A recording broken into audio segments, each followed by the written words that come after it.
Title: Billionaire Lifestyle Visualization, a Luxury Born of Kindness. The private jet cut across the clouds like a silver arrow, but Ethan Cole wasn't watching the sky. He sat quietly, thumbing through an old, weathered photograph of a one-room apartment in Detroit, his childhood home. The leather seats, crystal champagne flutes, and ambient lighting of the jet contrasted starkly with the grainy photo in his hands. This was the man Forbes had dubbed America's youngest billionaire visionary, yet his mind wasn't on the next merger or tech empire expansion. It was on a night, 2 decades ago, when a stranger had changed the course of his life with nothing but a warm meal and a kind word. Back then, Ethan hadn't been a name, let alone a billionaire. He was just a scrawny teenager with bruised knuckles and a hollow stomach, living in shelters, sleeping under stairwells, dodging gangs and grief alike. His mother had passed from an overdose, and his father, a man haunted by war and alcohol, had vanished into the streets.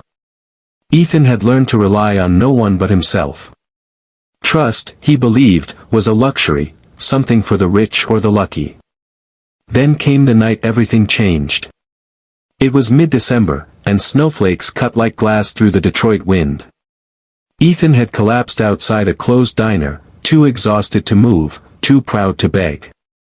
That's when she appeared, an old woman with a voice like honey and eyes that knew sorrow intimately. She offered him a sandwich, a thermos of soup, and the warmth of a nearby church basement. Why? Ethan croaked, clutching the food as if it might disappear. Because someday, she smiled gently, you'll do the same for someone else. Ethan never saw her again. But he never forgot her either. Fast forward 20 years, and Ethan had clawed his way from coding in libraries to launching revolutionary software that transformed education access for underprivileged children.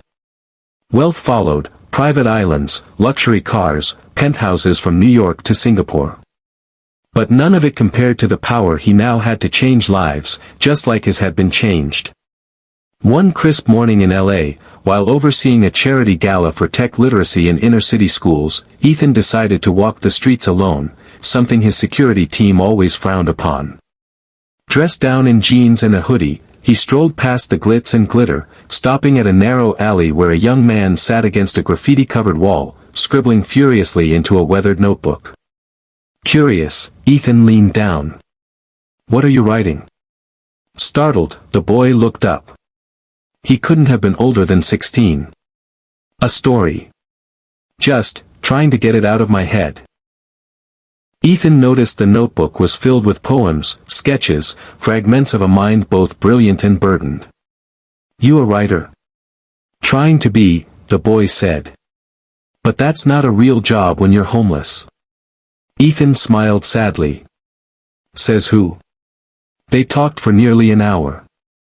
The boy, Jamal, had lost his mother to illness, was shuffled through foster care, and finally aged out with nowhere to go. Yet, through it all, he wrote, raw, honest, breathtaking words. Ethan's heart clenched. He saw his younger self reflected in Jamal's eyes, lost, gifted, waiting for someone to believe in him. That night, Ethan made a decision. He tracked down Jamal, brought him into a mentorship program he personally funded, and gave him a small studio apartment near the foundation's headquarters. But more than the material help, Ethan gave Jamal something even rarer: time, belief, and dignity. Months passed. Jamal flourished. He published his first book of poetry, taught writing workshops for teens in shelters, and began advocating for youth voices through Ethan's platform. The world began to take notice, not just of Jamal, but of what Ethan was building, a luxury lifestyle rooted not in excess, but in empathy. The climax came when Ethan, now set to speak at a global summit on wealth and responsibility, invited Jamal to join him on stage. "You've all seen the jets, the yachts, the billion-dollar valuations," Ethan began, addressing the crowd of world leaders, investors, and celebrities. "But let me tell you what real luxury is." He gestured to Jamal. "It's seeing someone like this go from invisible to unstoppable. It's knowing that the greatest return on investment isn't in markets, it's in people. The auditorium fell silent, the kind that comes when truth strikes bone deep. That moment went viral, not because of Ethan's fame, but because people saw something rare. A billionaire who hadn't forgotten what it meant to be broken, who used his privilege to build bridges instead of walls. In the weeks that followed, donations to Ethan's foundation surged. More CEOs pledged to mentor, not just donate. Shelters reported record volunteer numbers. People began to redefine what success meant, not by the size of one's mansion, but by the scope of one's mercy. Years later, long after Ethan had stepped away from the spotlight, a letter arrived at his Montana ranch. It was from a young woman in Chicago who had read Jamal's poetry during a night she'd contemplated ending her life. His words saved her.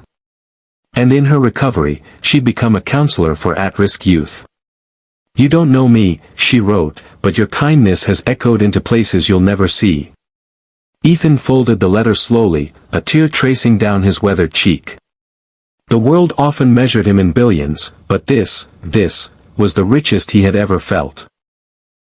Because true luxury isn't gold-plated watches or silk-lined suits. It's changing someone's life and knowing that change will ripple across generations. And in a world growing increasingly cold, perhaps the warmest thing we can do is simply choose kindness. The end.